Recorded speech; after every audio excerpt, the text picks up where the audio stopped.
Welcome to the Female Stoic Podcast. My name is Stephanie Poppins, and I am an advocate for literary empowerment. That means I believe the examples set by the literary masters can broaden our life perspective, create increased self-awareness, and empower us to overcome the obstacles we encounter here in the 21st century. By listening and referring what we hear to Stoic philosophy, we can foster a strong sense of self and navigate the world more effectively. This podcast takes the form of both discussions and meditations. And if you like what you hear, you might consider looking me up on my socials, where I post empowering videos every day. Or you may like my classic audiobooks and original stories available on my website, newworldbooks.uk. Happy listening.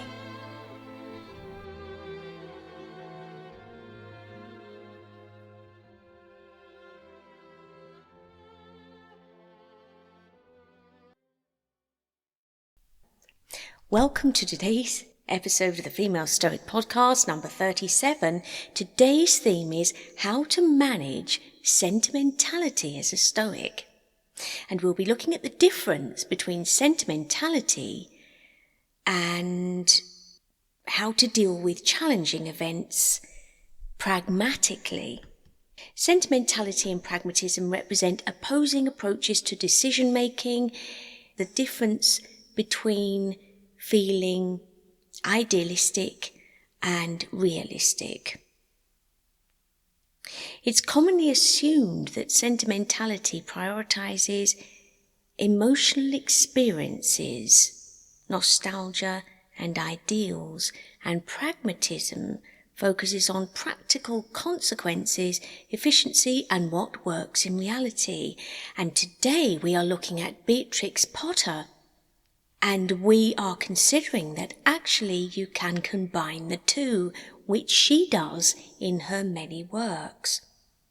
So I'm trying to destroy this myth that sentimentality is actually a bad thing. And a quick note, as I always say, we're not negating the value of emotion here at the Female Stoic Podcast, and we are not seeking to suppress it. We are seeking to understand it and utilize it with a view to maintaining our inner peace. And of course, if you are interested in the work of any of the Victorian female literary masters, of which Beatrix Potter was one, check out my many tracks available on Insight Timer or complete digitally remastered audiobooks available wherever you listen to audiobooks. So as you know, each week we begin with a question, and this week's question was sent in from Amy in Wiltshire, which is in the UK. Thank you, Amy. It's wonderful to hear from so many of you far and wide. So Amy says lately she's been considering the impact sentimentality has had upon her life. She wants to hear about how to approach sentimentality in more of a Stoic fashion so that she can maintain a sense of perspective on things and not get too carried away with the emotion of it all. Great question, and one I myself have to consider every day as an author of, many genres, one of them being anthropomorphic fantasy, which is where Beatrix Potter comes in. So, the Victorian author Beatrix Potter. Born in London on the 28th of July 1866 as Helen Beatrix Potter, she lived with her mother Helen, her father Rupert and her younger brother Bertram. The families of both her parents had their origins in the industrialised north of England. The money inherited from the Lancashire cotton industry enabled the Potters to live comfortably in Bolton Gardens, an elegant square in Kensington, London. Typical of many middle-class girls in the Victorian period, Beatrix had little real contact with her parents. Her childhood saw few friends and mainly just a governess for her company. And so she embraced her fascination for painting and drawing. That took up most of her spare time outside lessons. Her brother was at school, and she loved to sketch plants and animals. And this interest would later become the inspiration for her stories. She's best known for, as I'm sure you know, the tales of Peter Rabbit and the tale of Squirrel Nutkin, the Tailor of Gloucester, the tale of Benjamin Bunny, Jemima Puddle Duck, and so on. And the reason we are looking at her is because in her books she combined this sentimental portrayal of anthropomorphized characters, which means a combination of human and animal, with a pragmatic acknowledgement of the natural world and how it really functions. So she depicted both a sentimental yet stoic approach to her work. Quote from Peter Rabbit: "Don't go into Mr. McGregor's garden, Peter. Your father has an accident there. He was put in a pie by Mrs. McGregor." Arguably not the sentimental slant you would wish for your children's amusement. But Beatrix is honouring her stoic knowledge here, her understanding of the natural world. She's not seeking to sugarcoat it. In doing so, she honours her virtue. She writes the way she chooses to write, with honesty amidst sentimentality. So Mrs. McGregor here is portrayed, Peter Rabbit's mother here is portrayed as a practical mother managing a household in a dangerous environment, using direct consequences to enforce safety. And yet she's a little rabbit, beautifully illustrated with children.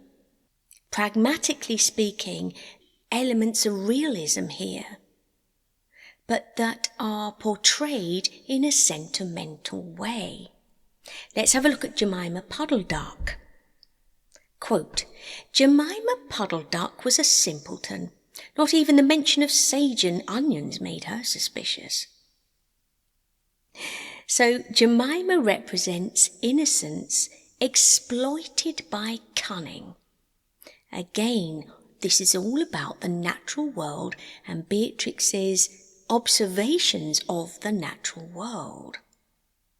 Jemima is sent to collect herbs, sage, thyme, mint and onions for a roast duck dinner that the fox intends to be her. While she's foolish, she's not portrayed as a complete failure. She's rescued by a collie dog, and she ultimately succeeds in hatching a later smaller clutch of eggs, proving her sister-in-law who criticises her wrong. What am I saying here? There is a balance. Yes, there's a realism that's acknowledged pragmatically, but in a sentimental way. So, Stoic elements in Potter's work. She maintained this frank, matter-of-fact and sometimes violent view of nature. She acknowledged the predator-prey relationship as part of the natural order. She viewed life with a clear-eyed approach, and she believed that trials could be endured and even lead to positive outcomes. She was noted for her unwavering control in her professional work. She once stated, "I cannot rest. I must draw, however poor the result. And when I have a bad time come over me, it is a stronger desire than ever."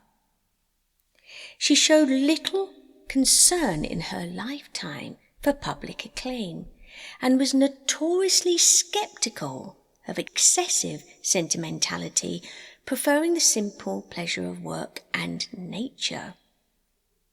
So she is celebrating nature, She is celebrating by portraying the animals that she sees in an anthropomorphic way, sentimentally. And yet she is not assuming that we are incapable of digesting the reality of nature itself. In her tales, actions have direct consequences. Characters face danger, hunger, and such as Peter Rabbit losing his clothes, disasters, difficulties. While her characters are whimsical, their world is tough and unpredictable, and these stories reflect the hardships of actual rural life. Quote, "Believe there is a great power silently working all things for good. Behave yourself and never mind the rest." So on the one hand, she's sentimental, and on the other, she's realistic.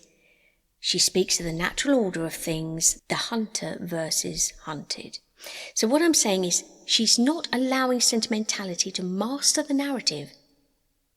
Emotions are not clouding her judgment. She's staying true to the facts, yet she displays a clear love of her environment, a deep respect for the natural world she immerses herself in. That which is endearing and heartfelt, her celebration of animals and the natural world.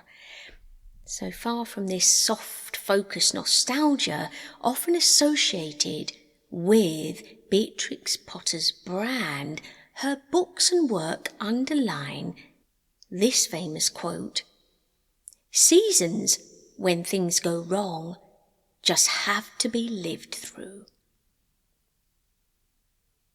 So how do we be sentimental yet stoic?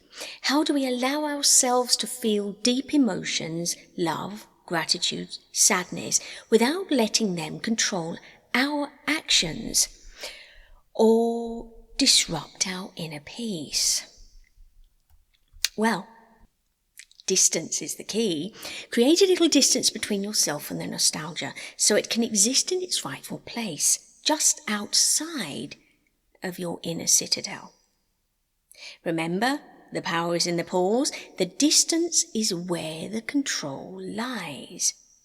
Experience the emotion, understand it's happening to you, and create a distance once you have gone through the motions of that feeling. Create a distance, and by this reckoning, we can see that it is allowed to hold its own place. It has value, but it's not as simple as everything inside our inner citadel is good and everything outside's bad. It's about where it belongs, where its place is, compartmentalizing the emotion. There is a place where all things must exist for us to maintain our inner peace.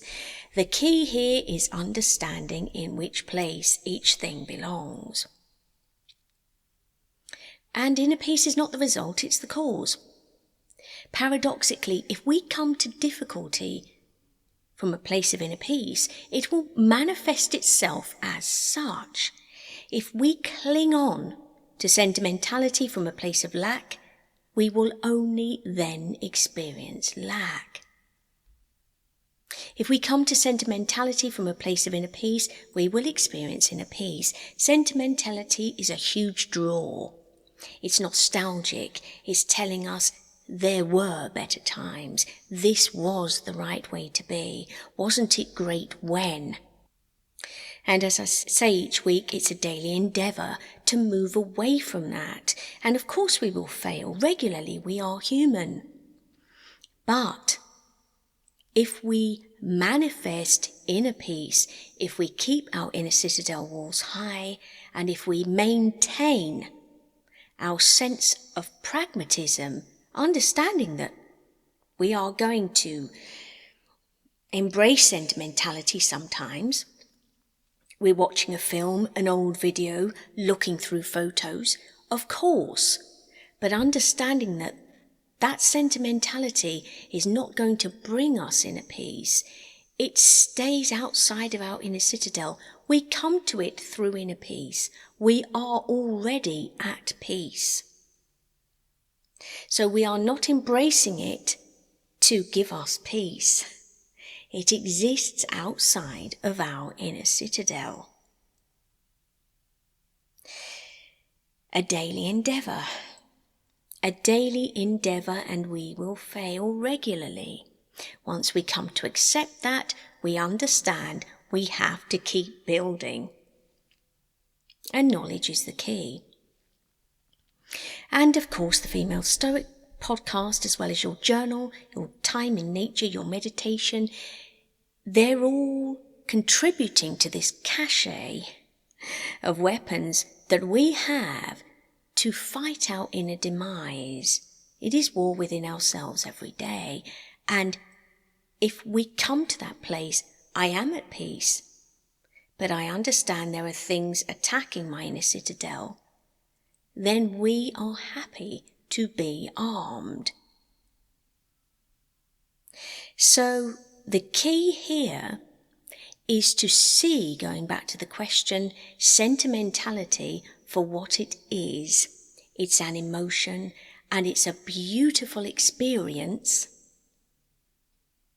but it's not something we long for, we grab hold of, because then we're just pushing it further away. We are already coming to that from a place of inner peace. We embrace it when we experience it, and then we let it go. It exists outside of our inner citadel. I know this is a wonderful thing to cherish, but I know it cannot affect my inner peace. I am just experiencing nostalgia. This is a wonderful emotion, but this sentimentality is not bringing me inner peace. I already have inner peace.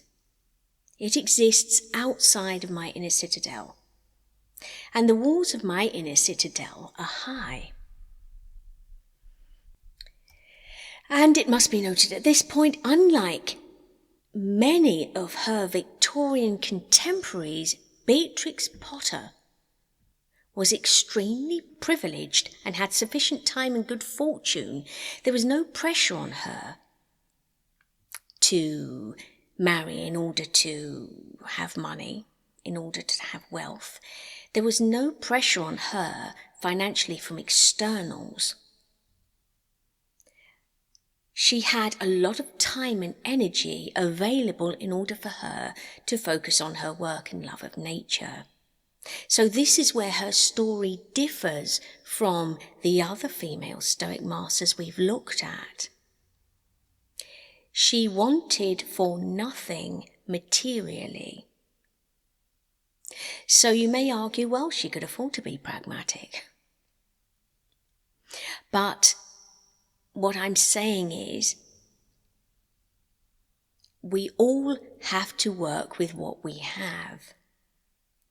And any one of us coming from any one of our situations, considering that something like sentimentality for, or nostalgia for easier times, calmer situations, greater, better relationships that we've had, our childhood, that will not afford us anything more than could be afforded us if we had access to all the riches in the world, for example. Inner peace, this state comes from within. And as Stoics, we understand that actually the knowledge of these things, these pressures, if you like, these temptations that turn our head, the knowledge is the power, is the understanding, and we need that in order to compartmentalize and know what our mind is doing at any one particular time. So what am I saying there? I'm saying regardless of our circumstances, we all have the same capacity for inner peace.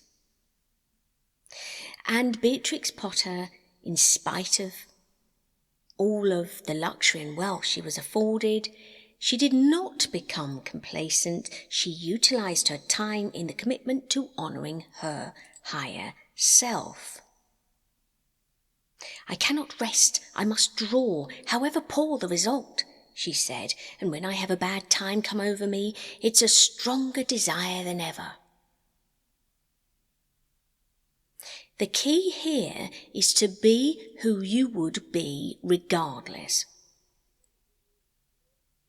and to understand that any emotion is a fleeting, chaotic experience that we can embrace, but we must hold at arm's length to understand where its place is, and its place is not in our inner citadel. So how do we manage sentimentality as women? We have constant calls to action, demands, moments we're drawn into every week. How do we maintain a balance so we are not overwhelmed? As Amy the questioner said, she feels drawn into this sense of sentimentality, and she is trying to understand it more and give it its place so it doesn't overwhelm her. So let's consider the following before moving on to our journal task. Firstly, practice loving detachment. If we appreciate people, things, moments deeply when we're experiencing them, whilst acknowledging their impermanence, thus experiencing the emotion rather than suppressing it, and yet remaining emotionally stable, we will find it easier to let things go. And sentimentality is something people tend to hold on to because they have aversion to letting things go. So we feel deeply, but we act rationally. We are experiencing the full spectrum of emotions, but we're separating our feelings from our decision making. Again, the power is in the pause. We're not acting when we are in the place of emotion. We experience the emotion, then we create a distance. We hold it outside of our inner citadel, and then we are in a place where we can act rationally. Seneca said, "We suffer more in imagination than in reality." It could be argued here, imagining the worst cannot happen is setting ourselves up for heartache.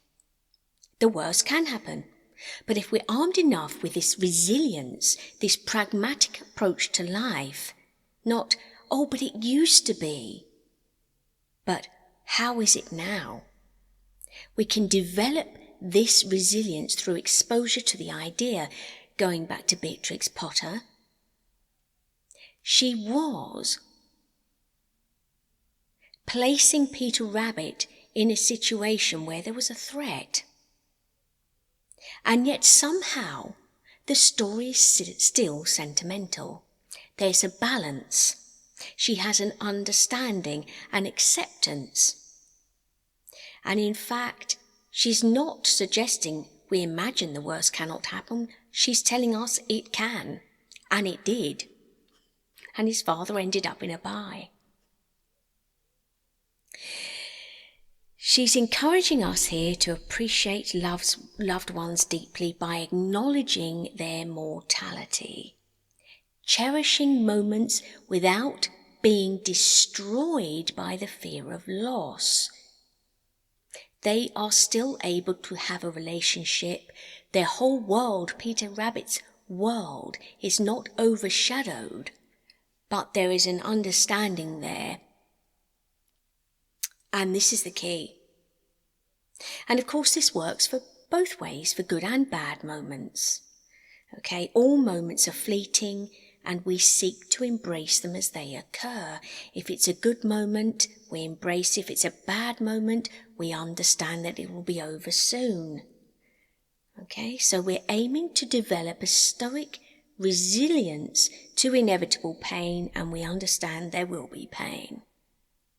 There has to be a balance. They cannot all be good and they cannot all be bad. Our job as Stoics is to find the good in the bad in order to maintain our inner peace. So we're reframing emotions as temporary, including sentimentality. It's a fleeting trip down nostalgia lane. We watch the film, we cry our eyes out, and it's over.